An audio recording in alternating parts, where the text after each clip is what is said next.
L'impression 3D progresse à un rythme soutenu. À l'université anglaise de Loughborough, on élabore de nouvelles méthodes de production.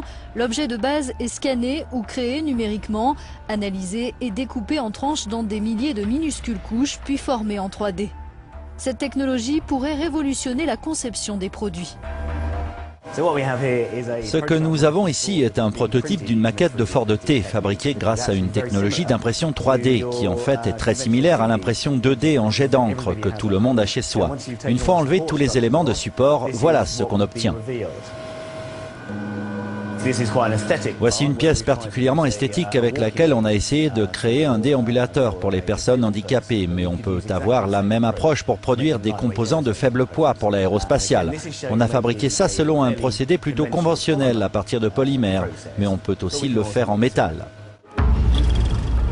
L'impression 3D séduit de plus en plus de start-up comme Makilab au Royaume-Uni. Sa fondatrice a lancé sa production de poupées.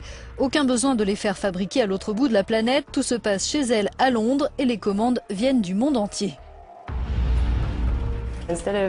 Au lieu d'avoir à fabriquer un moule et d'attendre d'avoir vendu des millions de poupées pour que le coût du moule et de la fabrication soit amorti, vous pouvez les fabriquer une par une, ce qui signifie qu'aujourd'hui une start-up à Londres peut fabriquer des jouets.